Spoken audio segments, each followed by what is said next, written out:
Well, good morning, and good morning. Ringing the bell of purpose right from the gate today. How are you? Welcome to Tuesday, June 2nd. Here we are. Can you believe we're in June? It feels weird, doesn't it? Because of all the months that we have been locked down, and now here we are moving into an entirely another set of challenges. I speak of all the civil unrest that's going on around the country right now. The Floyd murder sparked a lot of protests in most major cities, and even in some smaller ones. For instance, right here in Naperville, Illinois, where I live, yesterday during the day, there were some protests that were peaceful, and then last night, some visitors, let's say night visitors, came from different areas, not exactly where. We assume they're from the city, Chicago, came out to the suburbs and started having wreaking havoc. Rather, a lot of damage. It's a very sad and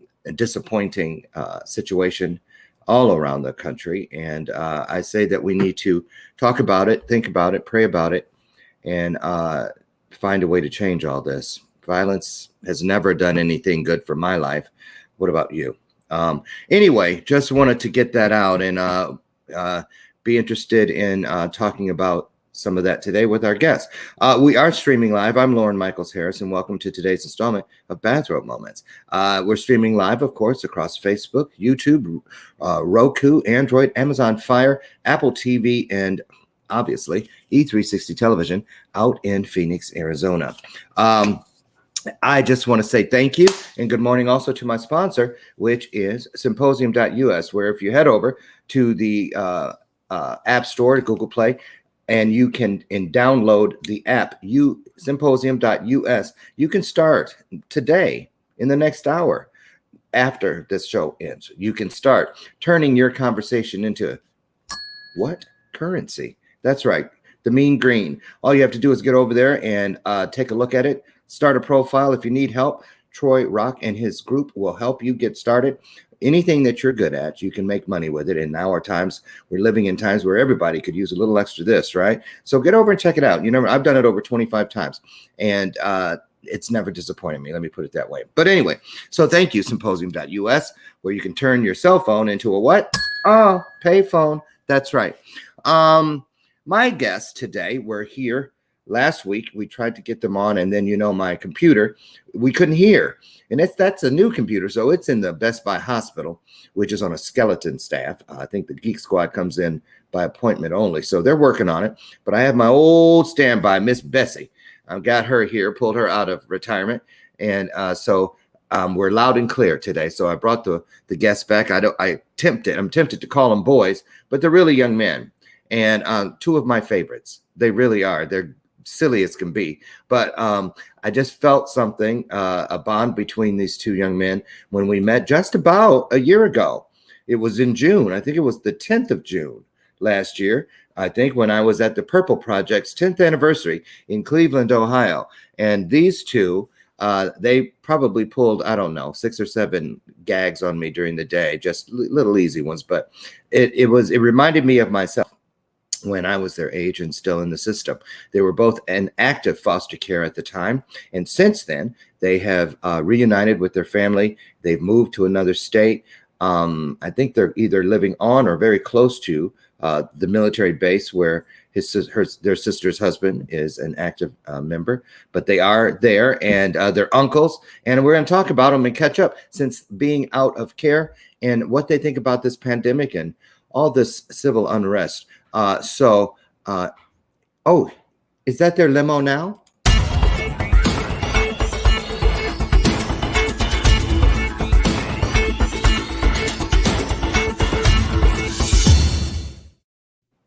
It was their limo. There they. Oh, I forgot to tell you, they're twins. And you guys are really pretty big for 8-year-olds.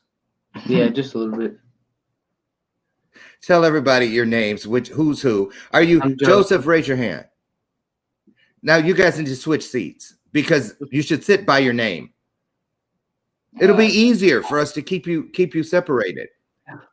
That's not going to happen. What do you guys have a thing about who sits where?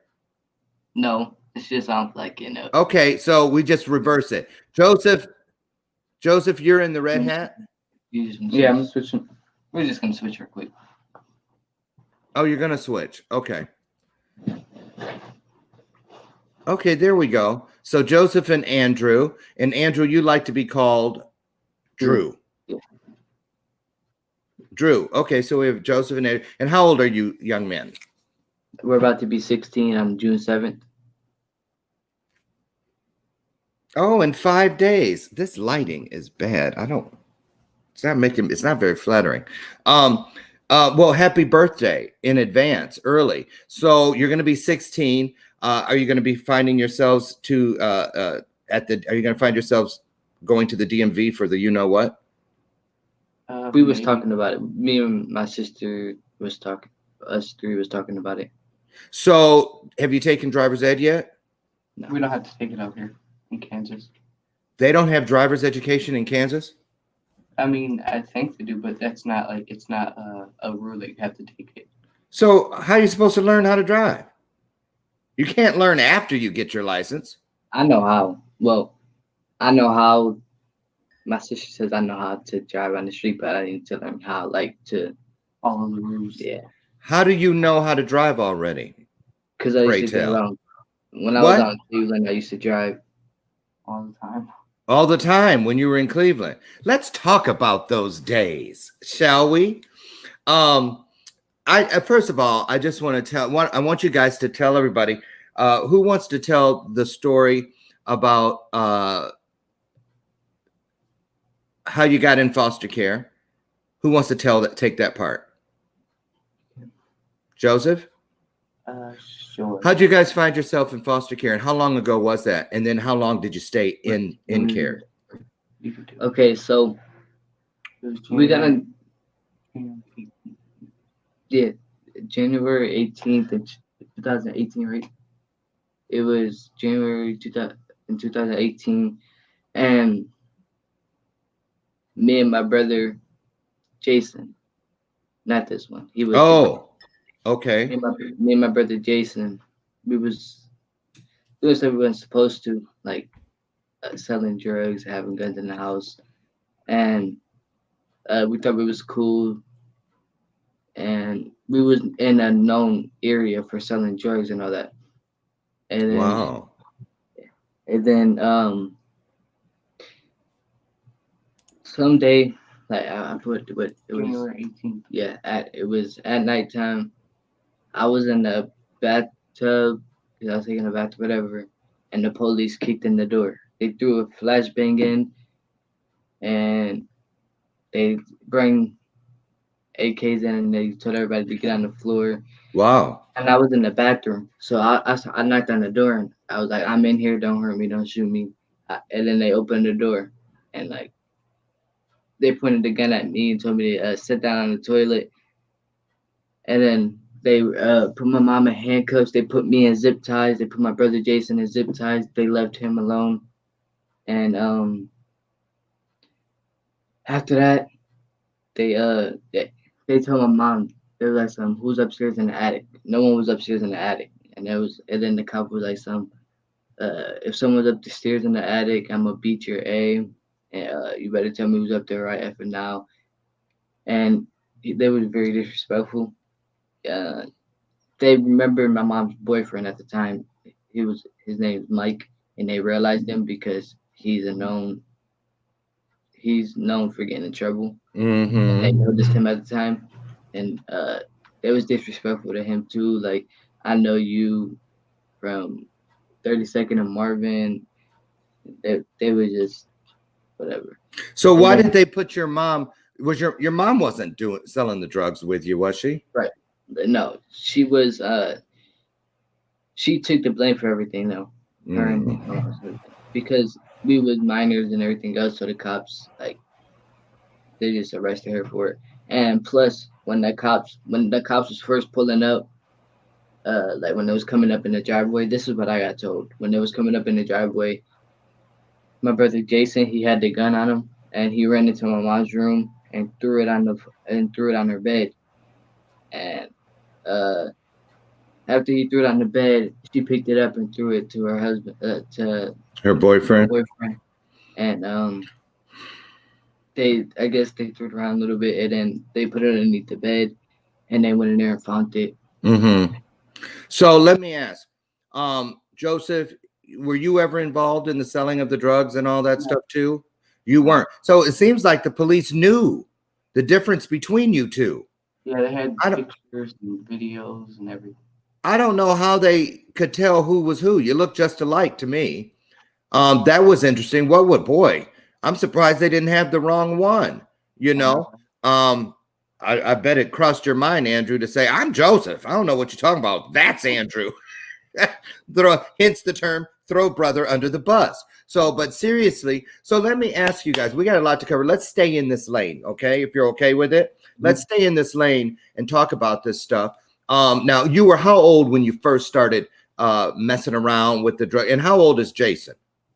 Right now, Jason is 16, about to turn 17 in August. So just a year apart. Not even. Not even a year.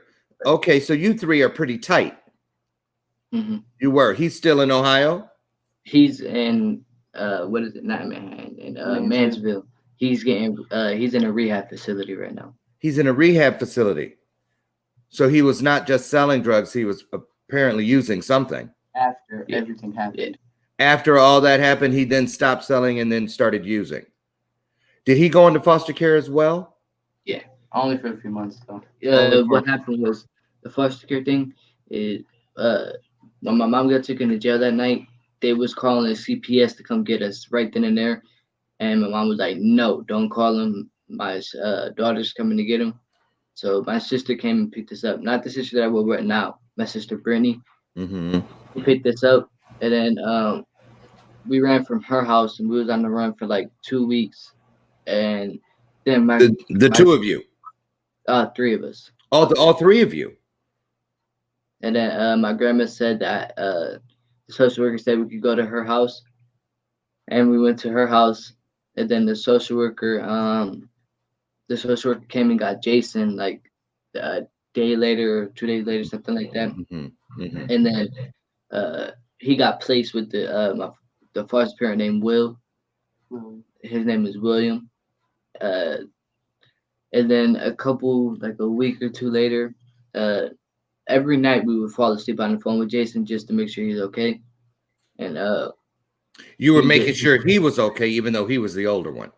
Yeah. Why would you think he wasn't okay? Like, not that he wasn't. It was just because it was a foster home, so we just wanted like he was there by himself. But you weren't in a foster home at that time. You were with your other sister. Not at the time. 5 days later. Okay, 5 days later. So let's go back to how old were you guys when you started saying, you know what, we can make a little fast cash by dabbling in the drug world? How old were you when you first started doing that? 13. Both of you? Jason was 14. No, he started doing it way before that. He was probably 13 too then. And you guys were Joseph, now you said you weren't involved. Not at all. Ever? No. Now, see, that's interesting. Now, because you guys are identical twins, and people, and every time I see one, I see the other. So let's talk about that. What's it like when one of you wants to do something like that could get him in trouble, and then Joseph, you on the other hand said, no, I don't want any parts of that. How did you argue about it? Did you talk about it?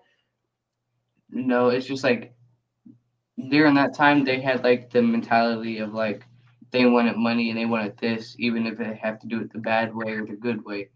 But in my mind, I was like, yeah, you can die, you can get shot, you can get killed. I'm not about to risk my life over some drugs. Over some. He always said too, like, I can't wait till the house get ready so you guys can stop. And then Wow. So when that actually happened, did you guys look at him and say, you burned bread on us? You wish this upon us? Or were you secretly glad it was over yourself? We did say that it was he was jinxing us about it. Oh yeah. Oh yeah, exactly. He was jinxing you. You know he wasn't, right? Right. I know. Because they raided the house next door to us, at the yeah, and they kicked in the dudes next door, and we thought they was gonna raid us too. We knew they was gonna do it, but they didn't do it at that time. So we didn't throw nothing away. We didn't hide nothing. We just kept it all out. So your mother was aware you were doing this. Yeah. Okay. Where's she today? In rehab. She's in rehab as well. Yeah. So guys, is it safe to say you kind of been around drugs and that sort of stuff probably what, most of your life? My whole life. Yeah. Oh, your entire life. Your entire life. Wow. That's hard. That's really difficult. That's really, but when I started having conversation with you guys last year, and I'm telling you, I think I've said this to you before. If I haven't, I meant to. I knew instantly, just like that, excuse me, that there was something very special about the two of you. I didn't know what it was, but I knew that there was something special about the two of you. And we pretty much hung out most of the day. You're right. And here you are still. And you guys, and what I love that about you guys, that you always reach in, just like how you got on the show again today. So when are we coming back on the show?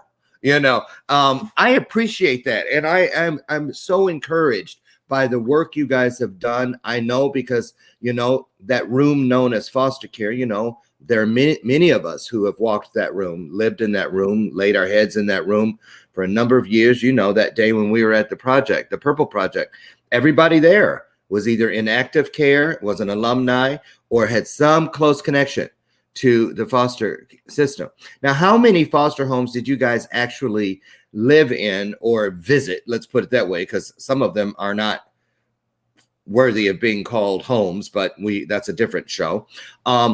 How many did you guys have? How many foster homes did you visit before you were able to find your way back to your family? It was only one, but we've been to like respite, where you go, like say if the foster parent went out of town, and you have to stay with another foster parent until he came back. Till they came back. See, they didn't even have that when I was in foster care. They either took you with them or locked you up in a room or something. Because but they took me, But no, they didn't have respite / foster care babysitters, because that's really what that is. So how many times did you go to respite? Oh God, it was a lot. Yeah, but not a lot. But it was like at least 4 or 5 times. Yeah. So help me out here. Which was scarier? Oh, this foster care or living at the house knowing it could be raided at any minute? Joseph, what about you? Which was scarier? Well, there's the different pros and cons of each of those. So I don't know if I could pick, because I would rather be living with my family, of course, but I'd rather be away from the drugs and all the violence and stuff. So. Right. It's I get it. That's a great answer. Great answer. What about you, Andrew? Pretty much the same? Or do you miss it? Do you miss all the fast money and all the thrill of whatever? Of course I miss the money, but I don't miss the things I was doing for the money. You guys have grown up. Okay. So Andrew, do you ever think you'll be tempted to go back to that kind of lifestyle? At first I did, when I was on the run the second time, before I got with my sister, I was doing it again. And I stopped again when I got with my sister. But now I think this time I'm done. I know you're done, because if I catch you doing it, it ain't going to be pretty. Right. I don't care. I'm old. I'll go to jail for beating up a kid. I don't care. I'm just kidding. You better not. What'd you say? That's why my sister don't want me going back to Cleveland, because she don't want me going back to that lifestyle. Right. None of us want you going back to that lifestyle. Now, Joseph, when Andrew was running the streets with Jason and they were doing their thing with drugs and all of that, were you ever afraid when did he ever leave to go out or was late coming back, and you were afraid that you might lose your twin? All the time. I have instill anxiety over it. Like with my brother Jason, I know he's in a locked facility out in Cleveland, so I know nothing can really happen to him. But like with Andrew, it gave me anxiety because I'm like, well, with both of them, I would blow up their phone if they wouldn't answer. I would start freaking out, and it was horrible. And Andrew, knowing that that lifestyle had that effect on your twin, did that not make you think maybe I shouldn't do this because I love my brother more than I love this money? Was that a struggle? No, at the time it wasn't because I was just so happy that I was getting so much money, and I thought I was gonna be okay because I always had a gun, and I thought nothing can hurt me and nothing You like that. carried a gun, loaded. Mm-hmm. It was a 22. So were you prepared to use it I shot it like 2 times. at someone or not at someone? No. What if you'd have found yourself in a situation where you had to use it on a person? You did realize that, you know, if you hurt or kill someone, you could be going away for forever or close to it. Did you weigh those options every time you put the gun in your waistband or your bag or wherever you kept it? Did you think about what it could mean to your future, or you just, the money just blocked all that? How'd that work? It was. See, I never thought I was gonna have to use it for real because I was with my brother, and I know he would have used it before. Like because he kept one and I kept one, and I knew he would have put his out before I had to put mine out. Did either of you ever know any people your age doing what you were doing, Andrew, not you, Joseph, but you, Andrew, who lost their life? So you didn't know anybody who ever got shot out there in the streets? Yeah, my cousin got shot in his chest before.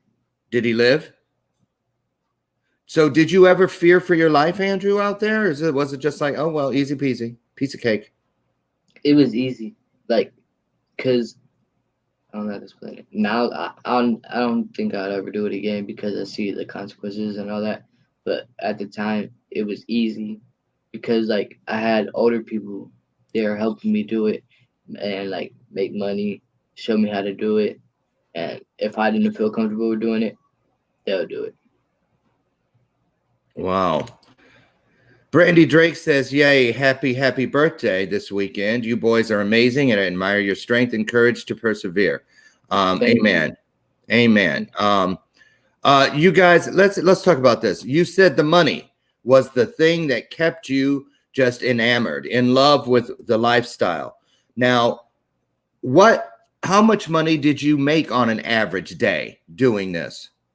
So all right, say this. If I would have bought $50 worth, I would have got like if I would have bought $50 worth of the stuff, I would have made $100 off of it. So you double your money basically. So you said the stuff. What was it you were actually selling? It was crack and sometimes heroin. Oh, crack and heroin. Same for Jason? Yeah. And then what did Jason end up getting hooked on? A lot. What was a lot? You mean like heroin and crack? See, I'm not even 100% sure what it was. And I don't want to say nothing. But when you guys were, okay, I get it. But when you guys were out there, he wasn't doing any of that. No. But eventually something got him. When he was on the run. When he was on the run. Because when we're afraid or worried or want to forget about something, that's the go-to for a lot of people. Everything from food to gambling to alcohol to drugs to all kinds of different addictions, right? Right?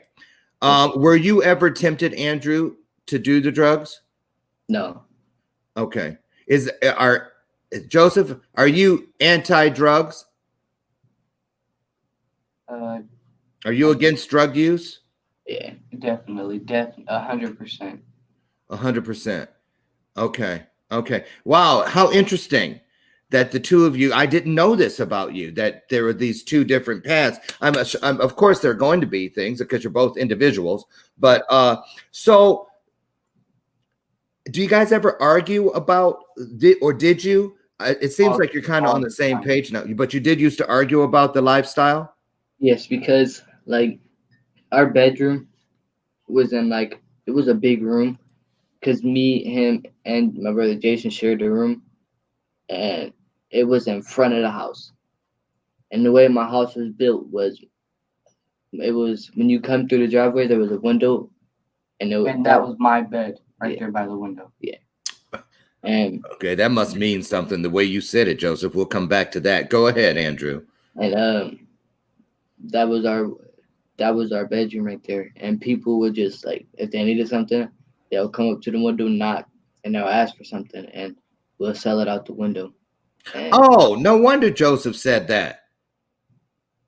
Oh, why didn't y'all switch beds? we did eventually. I bet you did. That was like, Joseph, that's like sleeping in the McDonald's drive-thru. And I know what that's about. So, Not sleeping in the drive-thru, but I know like I've worked there before. Yeah, we worked at McDonald's. okay. So, do you think, Andrew, you'll have trouble? Do you have a job now? Well, it's probably hard because Corona, but I'm getting on base because what you said we either live close to a military base or on the military base.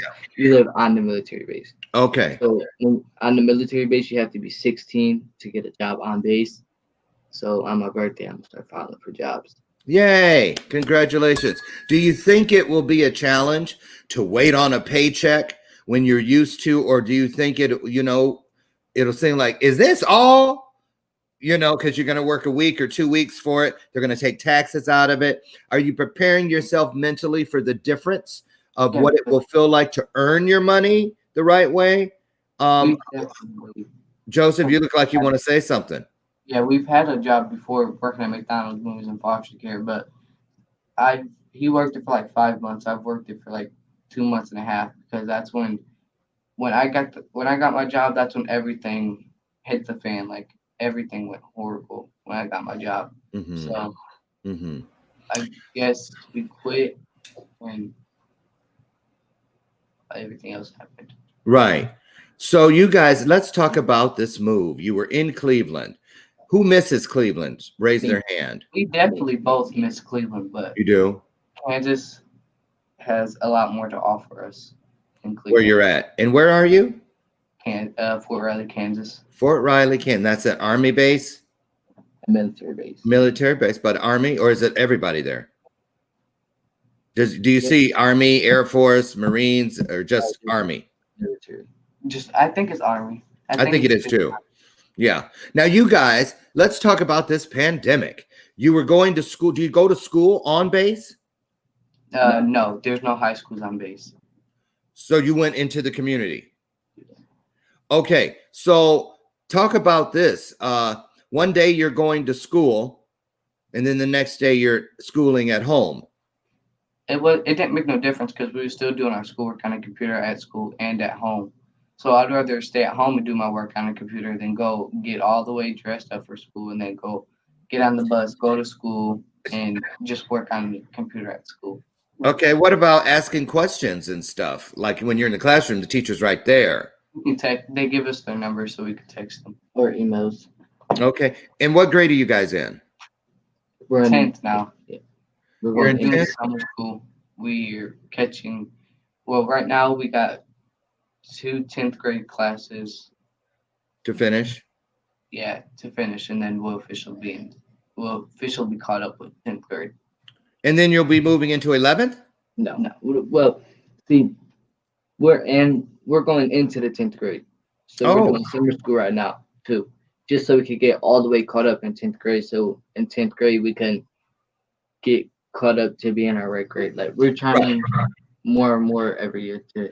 Yeah, and that's a thing. That's a thing with kids that are in care, foster care, because of the moving and all the different things. People have no idea all the stuff that goes on for a kid who is in foster care. There's very little security, right? Your world can change just like that. All your friends can be gone. Your neighborhood can be different. Everything can be different. And then you know, when you're living in there, you kind of feel like you're a visitor a lot of the time, because some places they make sure you don't forget that, right or wrong. Mm-hmm. Right. Some things have, right. Even though it was 100 million years ago between your time in foster care and mine, some things are still exactly the same, unfortunately. Let's talk about this. So here you are in Kansas. You've made new friends, right? Mm-hmm. A few. A few? Okay, because so what do you how does it feel to be with family now and safe and not Better. a lot better? Better. And you guys have a couple nieces or nephews there with you too, right?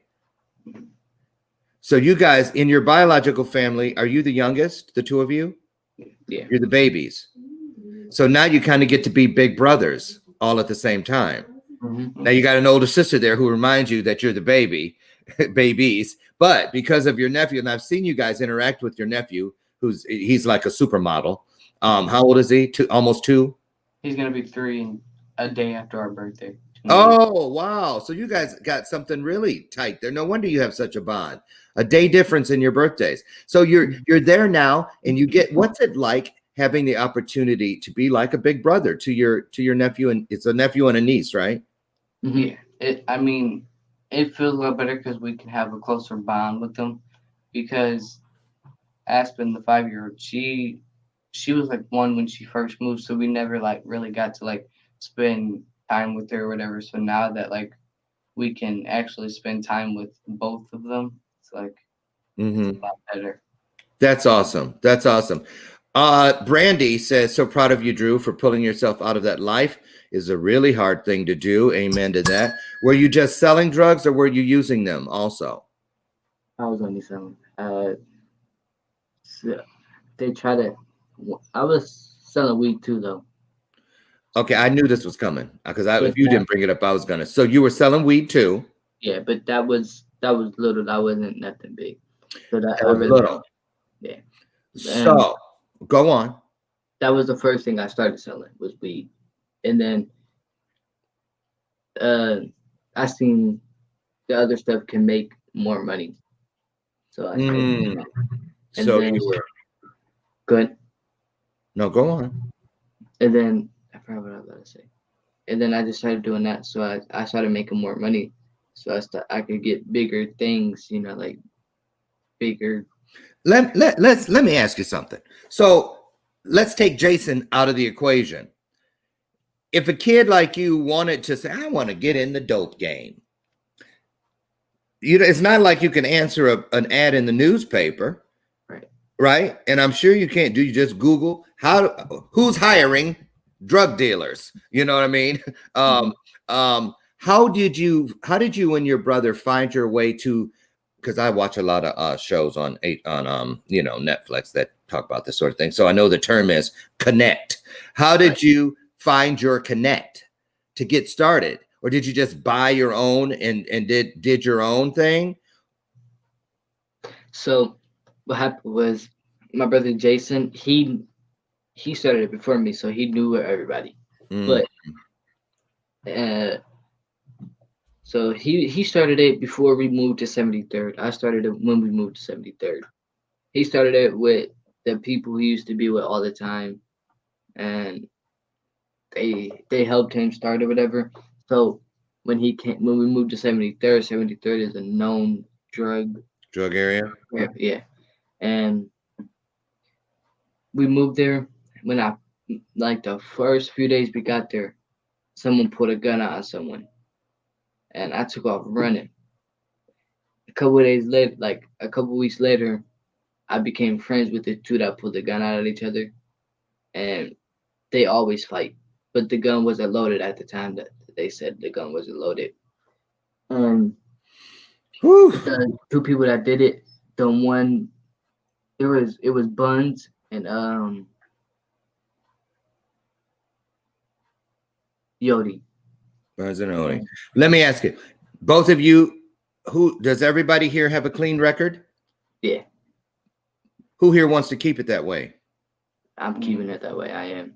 I mean, yeah. I want to do what I want to do in life, and I have to. Hey, Joseph, were you ever angry at him for not listening to you? Him and my other brother. And your other brother. And my mom.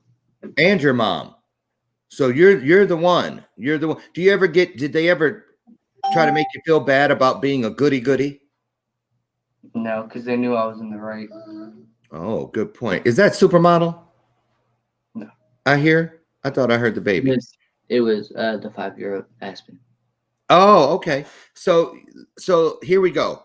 Let's talk about what's happening in the world today. I'm sure you've been watching the news, right? So you see the thing, huh? A little bit. Okay, so you know about the protest and the rioting and all this kind of stuff. Have you been following it? Have you seen, are they doing any of that in Cleveland? Oh my God, they tore up downtown Cleveland. Did it make copper on fire and breaking in and stuff everywhere? But what did you feel? I guess this is really, let's start with you, Andrew, since you were out running many of those streets that they're most likely featuring on the news today. You might even know a few of the people that are out there doing it, the looting and the protest and the fires and stuff like that. Do you think, have you had that conversation with yourself, Andrew, where like, boy, I'm glad I'm not in Cleveland because I'd probably be out there doing it too. Do you think you would, or would you think you'd stayed away from all that? You definitely would have went. Yeah. Well, just speak right up then, Joseph. See, but like, if I wasn't with my sister, I would do it. But because when I wasn't with my sister, I wasn't thinking, and no one was like, my mom was there to tell me a little bit, like, don't do it, but she didn't really tell me, like, you're not. She tried to, but I just never listened to her. But my sister's like, you're not doing it. It's not your other sister. Right, the one I'm with right now. The one you're with right now. We're going to talk about her in a minute. But first, are you guys comfortable if we just talk about your mom for just a little bit here in a good way? Do you ever? What do you feel about what's going on? I mean, you have a mom. Brandy says the love these brothers share is unbreakable, and I love how different you both are. Great job working so hard to get caught up in school, and so that's definitely a bell ringer. Your mom. What are your hopes for your mom when she's in rehab now? Has she ever been to rehab before, or is this a new thing?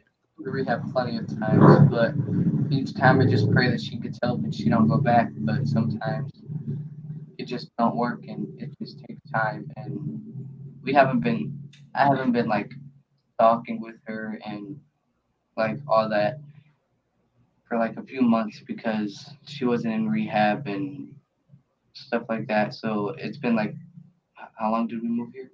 January.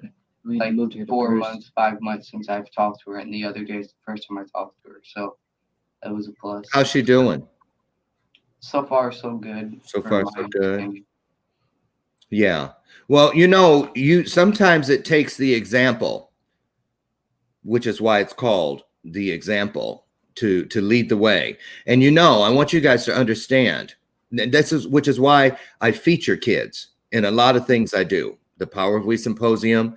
We did the coronavirus thing with 19 kids across the country, and I don't. And you guys are the youngest kids that have been on this show. But I love having you on because you have a lot to share.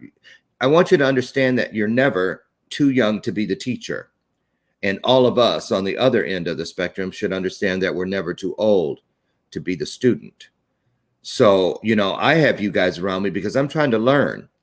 And I want people to understand too that, when you're a kid, when you don't get to be a kid, you only get to be a kid part-time because you got to do a lot of adult things. You got to make adult decisions. Drew, I get it. I may not approve of how you did it, but I get it as far as, you got to take care of yourself. And, and I know a lot of the times you were thinking, I'm not just doing this for myself, I'm doing it for Joseph too, And if you bought yourself something, I bet you bought him stuff too. Yeah. And, and it's hard when you see other kids who are in a 2-family home or even a 1-parent home or a 2-parent home, but, that where someone's looking out for them. I get it. It's hard, but I think it's really remarkable how, because I had that. thank God, my sister Vanessa was like your sister, the one you're with now. She came and she took me. She visited me. She was the one who saw, even in my adult life, when I got in trouble and stuff like that, she'd be the one who would be there. And I'm very grateful. She and I are like this now. I mean, I still get on her nerves because I'm the baby in my family too.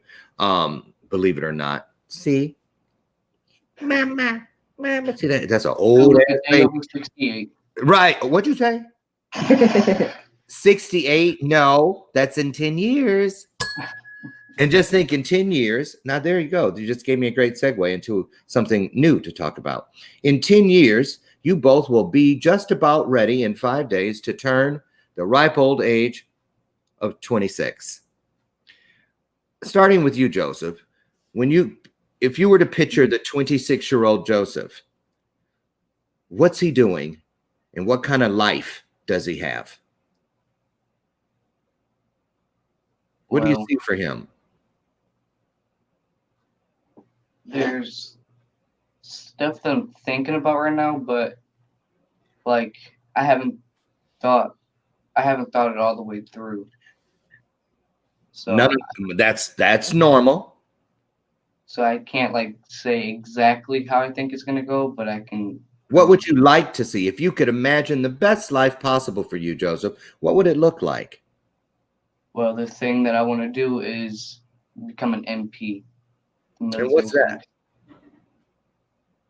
Oh, a military policeman. Oh, well, that you can definitely do that as long as you keep your record clean and you get at least the minimum of a GED, which I know you're going to graduate because you get that homework done, don't you? My sister and my husband are very big on that. They don't play. I know. I remember when you first got there, you were telling me that's good. But Joseph, so who gets the better grades out of the two of you? Definitely me. It's the same for real. He get like a 0.1% higher than me in one class, and he thinks he's the best. He gets higher than me. I hit a tender spot there. Okay. So, Joseph, next I'm gonna just put it out there. Do you guys get A's, B's, and C's, that kind of thing, or is that the grading system? A's and B's. In ninth grade, we got A's and B's. We didn't get no C's. You didn't get any C's? We only got A's and B's. See, that's incredible.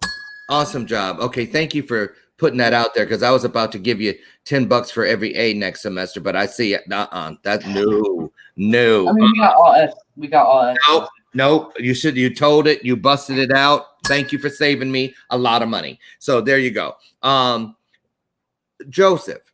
Andrew, what about you?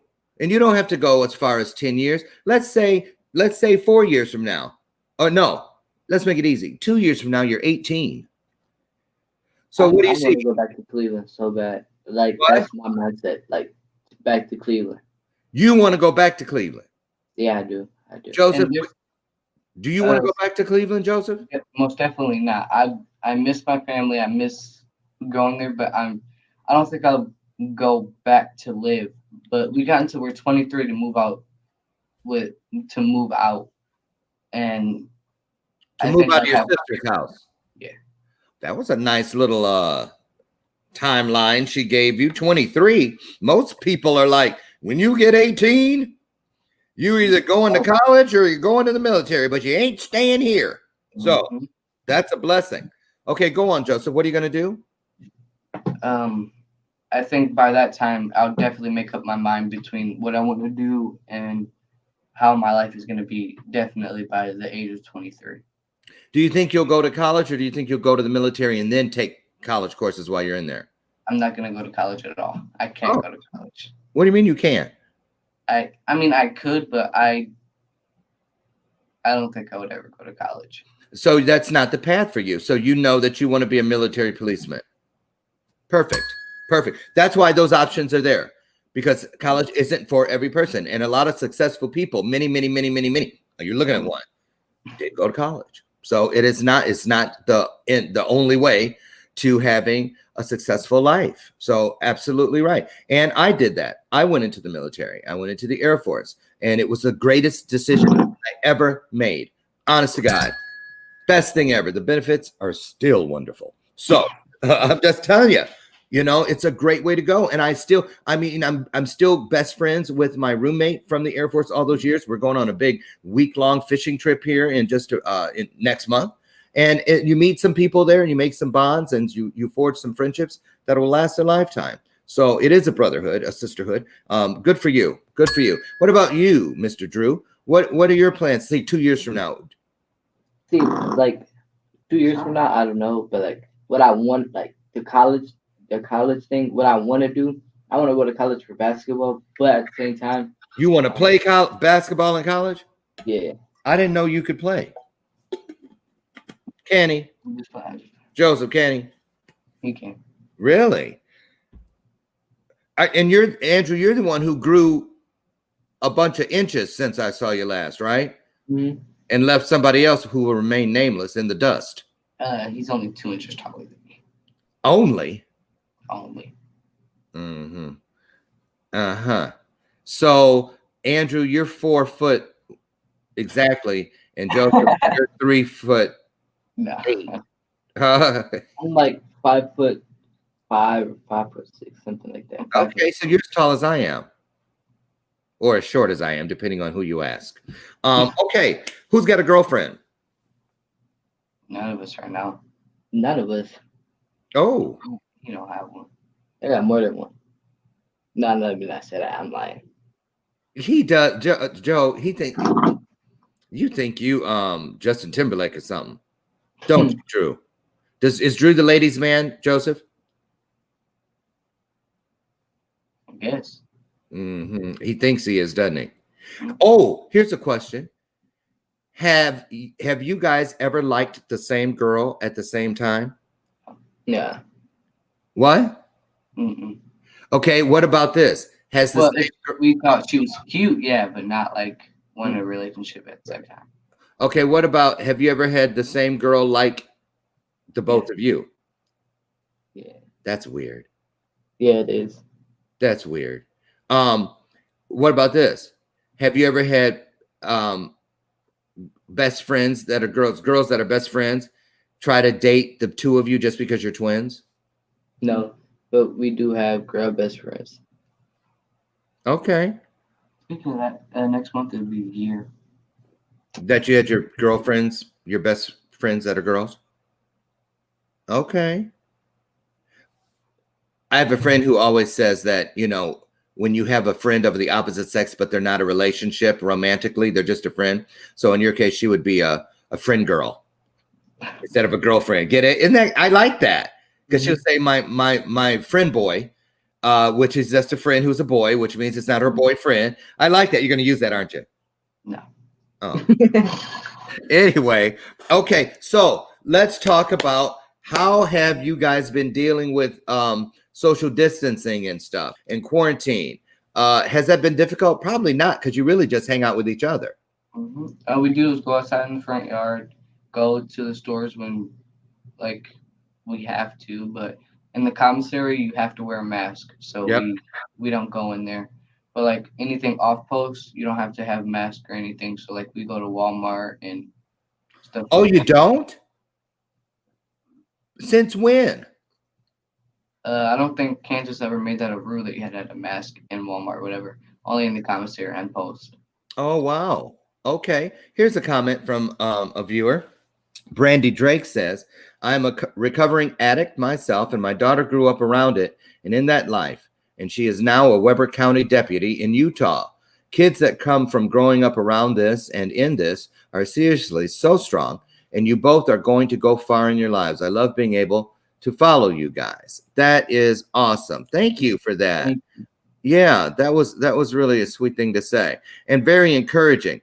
So, we're going to take a quick break just for a second, just about a minute, so that I can get in my obligation to my sponsors. And we'll be right back and finish out the hour with Joseph and Andrew Sussick, the identical twins from Kansas now. Be right back. Stay put.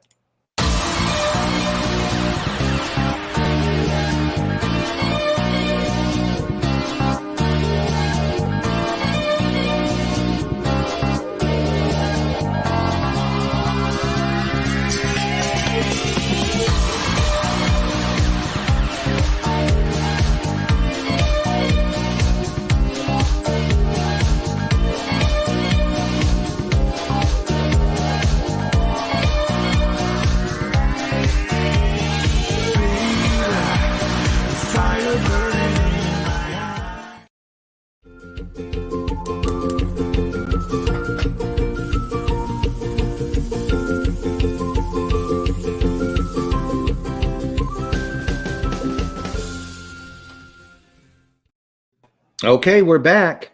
So we're here, everyone, in case you just joined us, with Joseph and Andrew Sessick. They're identical twins who I met just about a year ago in Cleveland, Ohio, at an event I spoke at, the Purple Project's 10th anniversary, and we've been fast friends ever since. The boys have now relocated. They were in active custody. And you know what? Some places call it that. Did you know that? Inactive custody. Call it in custody. Yeah, that's what Cleveland calls it. Cleveland, right, in custody, as if you've been arrested or something. That is just wrong on so many levels, right? Let me ask you something. Let's talk about that real quick, because when I met you guys, you were in custody. When you heard that, how did it make you feel? Did it feel like something was wrong about that? I mean, no, because that's how we grew up. Like in foster care, it's called like, oh, you're in custody, or they're in the custody of the states or whatever. Wow. Okay, well, I'm gonna tell you what, it doesn't sit right with me. Let me ask you this. Did you guys ever see the trash bags? I'm eating a banana.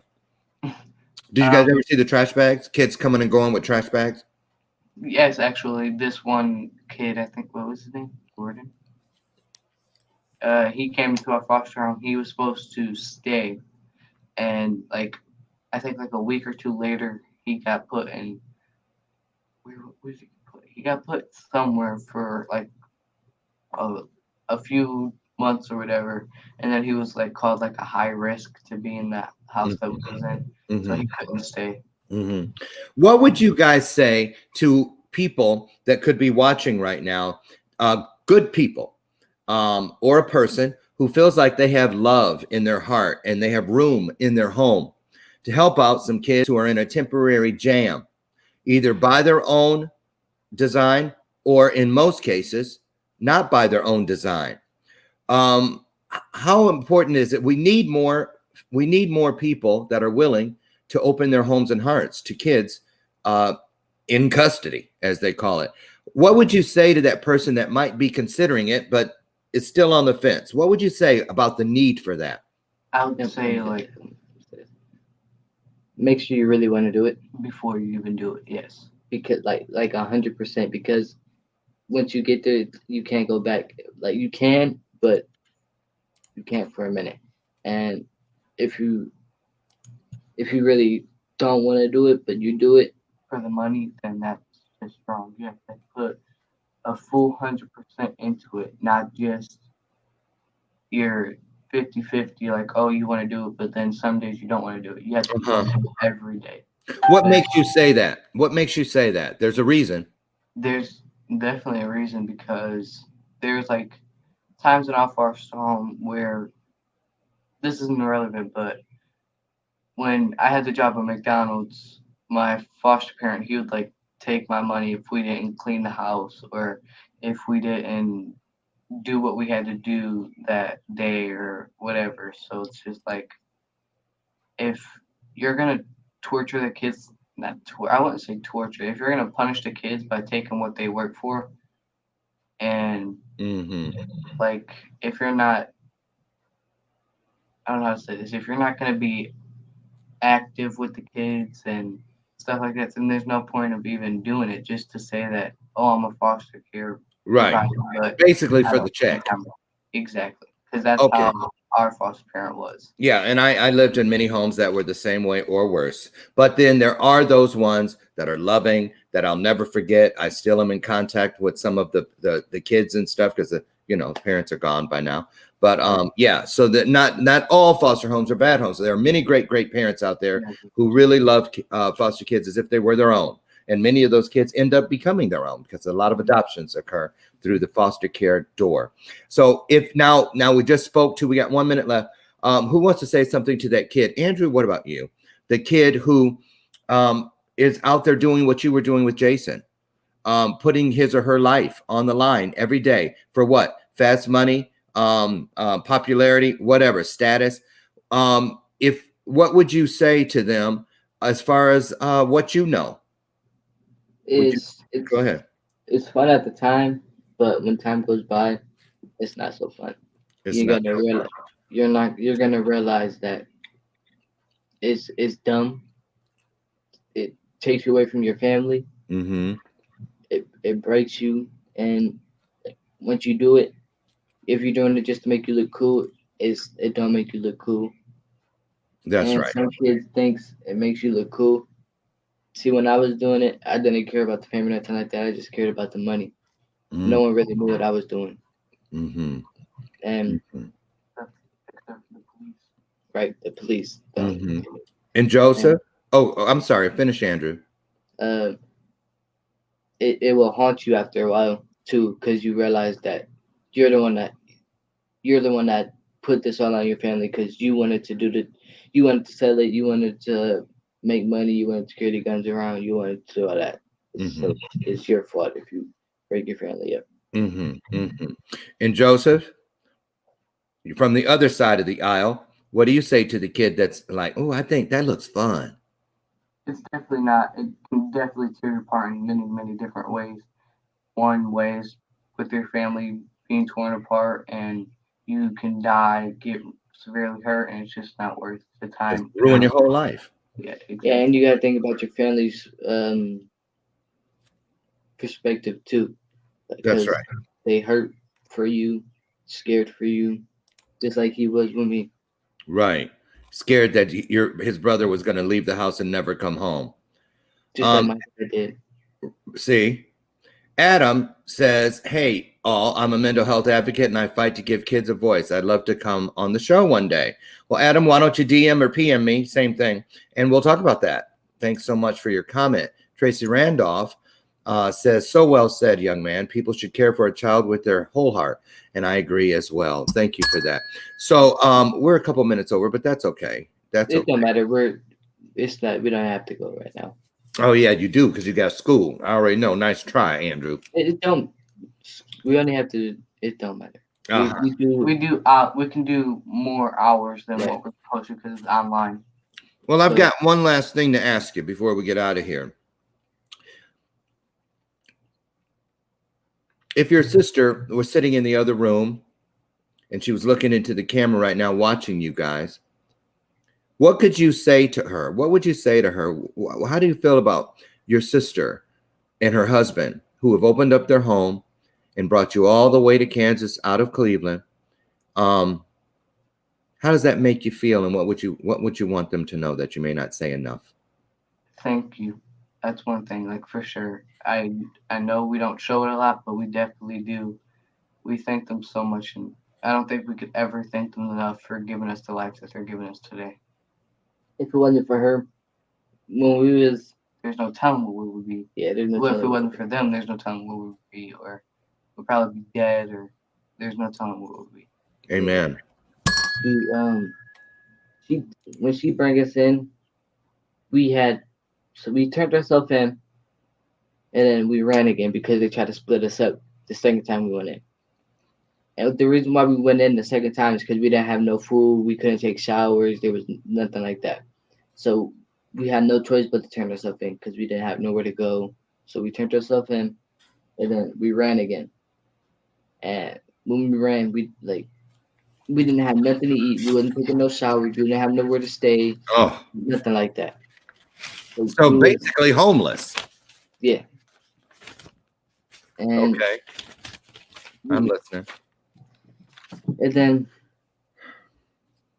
that's why I started selling again, because I feel like, and then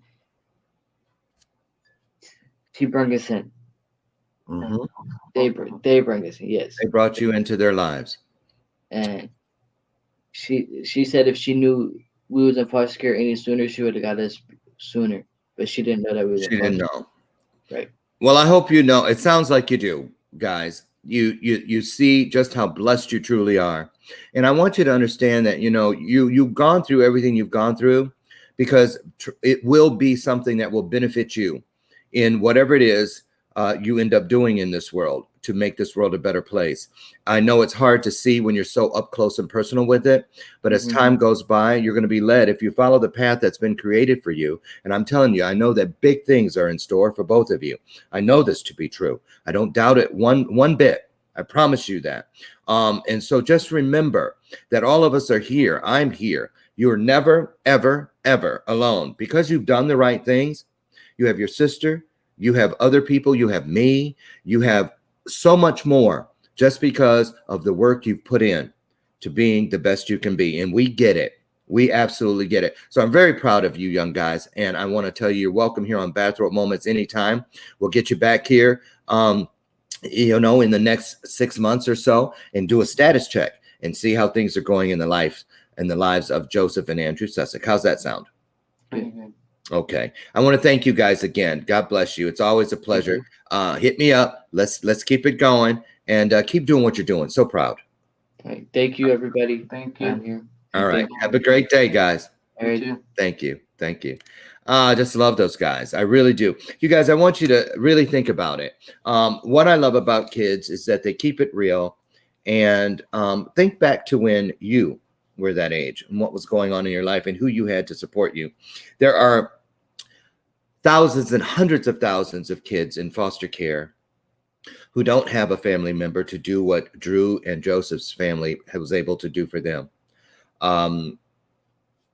Kids are aging out all day, every day, even during the pandemic and getting out. Some have places to go, some do not. If you or someone you know has the capacity in their home and in their heart to perhaps foster a child, let me know. I'll find out exactly who you need to talk to in your area. I have connections, and we'll see what it takes to get you approved to perhaps be a foster parent. I want to thank you guys for joining me here today on Bathrobe Moments. We'll be back tomorrow, where my guest is John Q, the actor. New movie on Netflix that is getting critical acclaim, All Day and a Night. Check it out. It's on Netflix right now. Been out a little while and doing well. Just a joy. This guy is really something else. You're going to love the interview tomorrow morning right here on Bathrobe Moments. And then tomorrow night, Tony Baldy will be on our After Dark program tomorrow night at 7 right here on Bathrobe Moments. So in the meantime, get out there and do what we do. Love up on everyone you can. But remember, you can't love anyone if you don't love yourself first. So what I want you to do is make a commitment each and every day that whomever it is that you run into, that you have an interaction with, whatever situation you find yourself dealing within, make a commitment to leave that person or that situation just a tad bit better than the way you found it. And I guarantee you, everything will be better. I'm Loren Michaels Harris. I'll see you guys tomorrow morning, God willing, right here on Bathrobe Moments.